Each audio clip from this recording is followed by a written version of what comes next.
Sanibonani.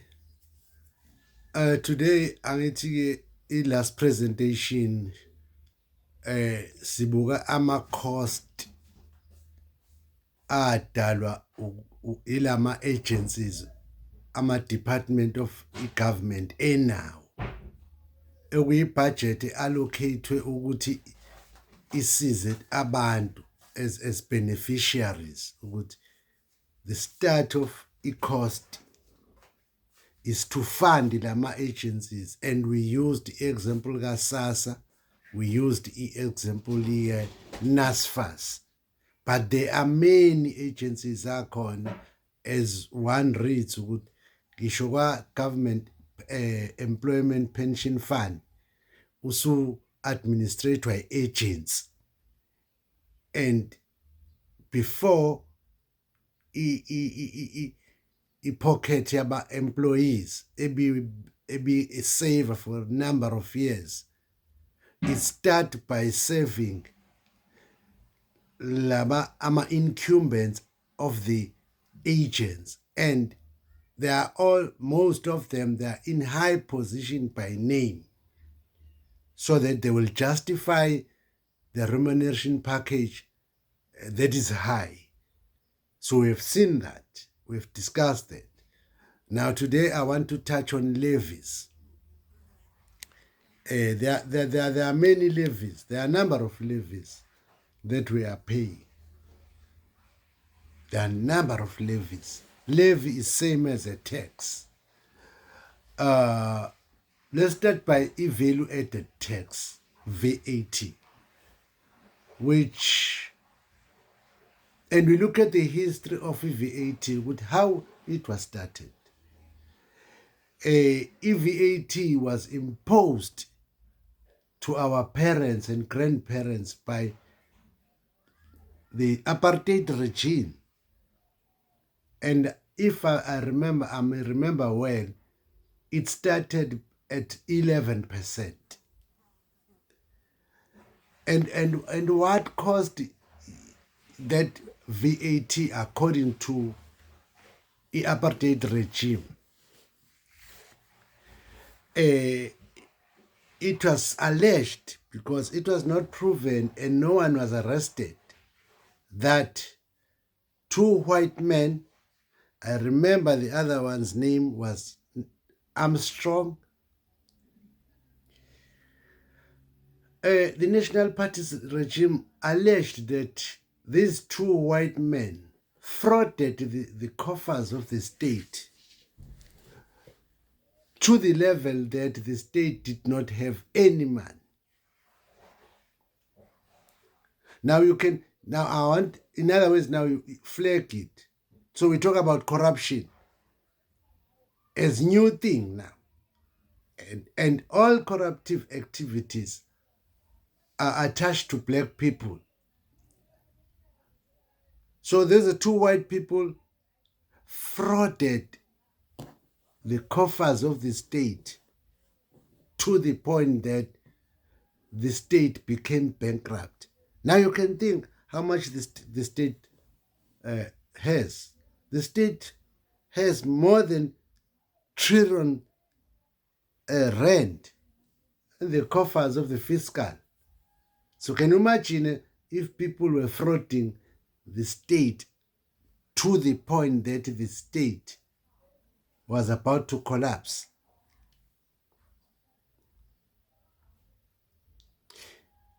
Now the National Party regime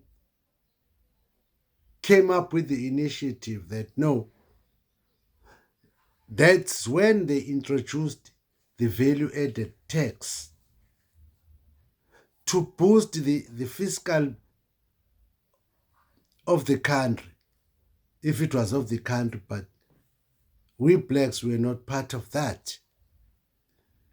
So can you see how consumers are used? Two people fraud the state, but the state decide to suffocate consumers. No, not the owners of the mines. diamond, gold, platinum. They left those people, but they suffocated the consumers.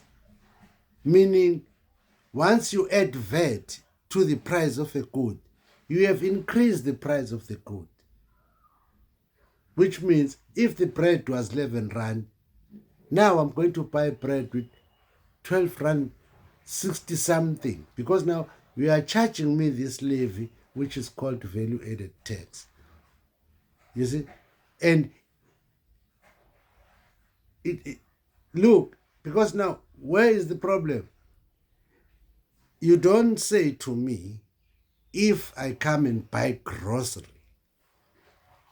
you charge me VAT of one item.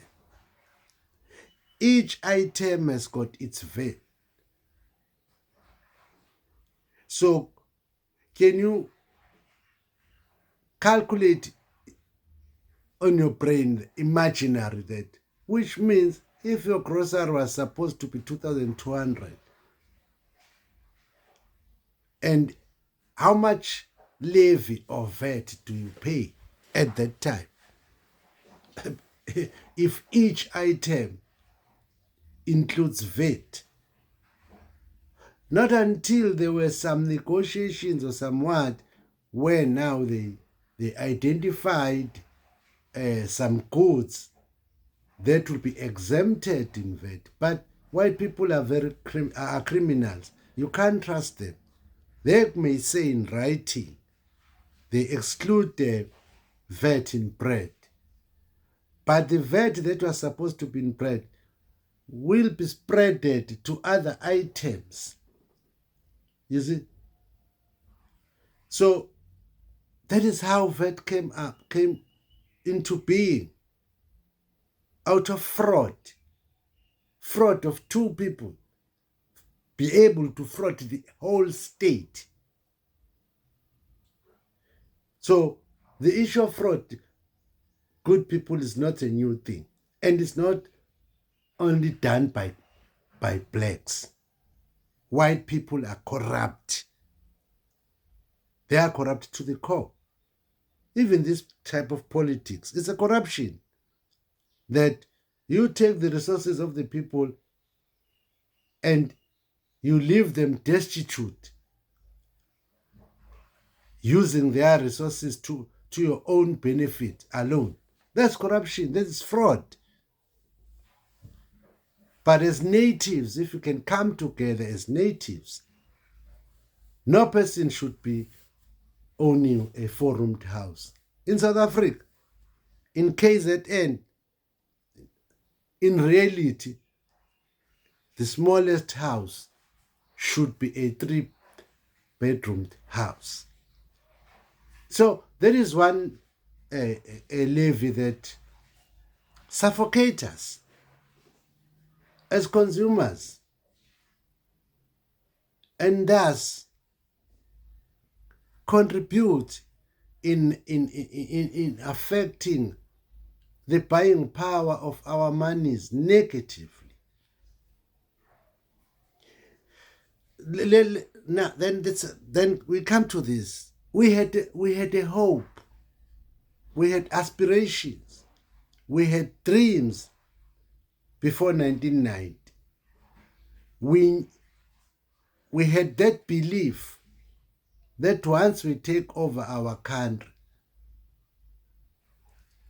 VAT was one of the things that will be removed totally. No person will be staying in a four-roomed house.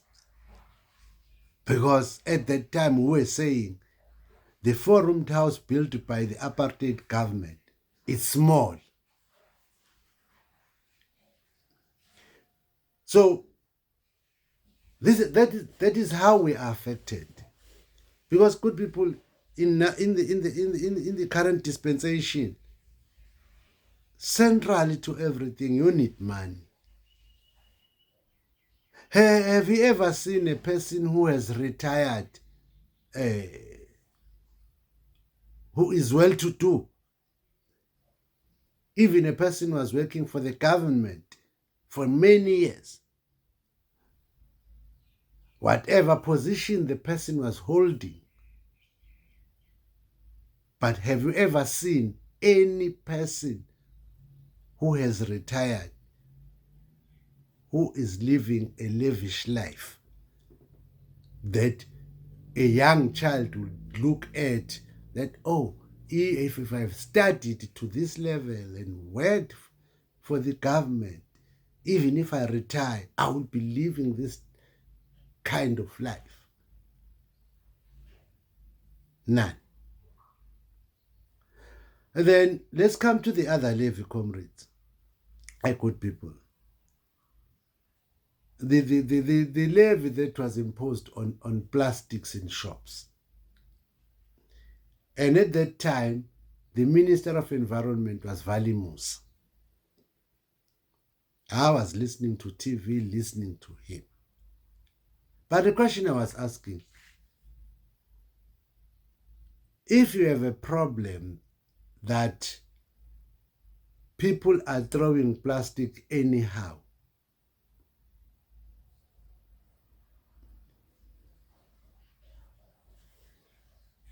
charging levy to the people, how will it assist? Because this thing is based on the education, is based on the style of living, it's based on the consciousness that a person should not throw a plastic in a drain, water drain, because it blocks. So what are other things that may cause people to throw plastic in the bins, in the drains? Can you stop that by imposing levy? So even if I can't remember the year or the period when Valimus was a minister, but today, if I may ask you, and what we've been seeing in TV about local municipalities in terms of infrastructure, sewage, blocked, people work on the human waste. Still, the sewage is blocked by plastic. So, in other words, plastic did not have any effect. Levy did not have any effect to educate people not to throw bins in the drains. But the only negative effect it has, it reduces the buying power of the money of the consumers in the shop. Because the important person in economics is the consumer. Because the consumer buys goods for consumption, not for commercial purposes. Not for commercial purposes. Woolworths as a business buys bread for commercial purposes. Woolworths passes the cost to consumer, and the consumer absorbs the cost, because this is the final level of the trajectory of the good. Because I buy bread to eat with my kids. So Woolworths doesn't pay this levy for plastic. I pay the levy for plastic. It's worse now.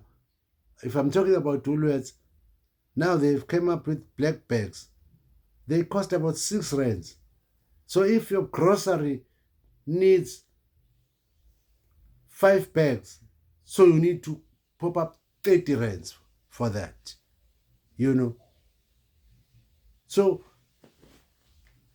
these are the things that suffocate the value of our monies. So I will continue at any time, even if it's not tomorrow, the other day. And because at the end of the day, we are going to deal with the inflation. What is inflation? What causes inflation? What are the impacts of inflation? And the answers to those questions will be the presentations I've been making. So they will be giving you the answers. So thank you for today. Let's meet next time. Thank you.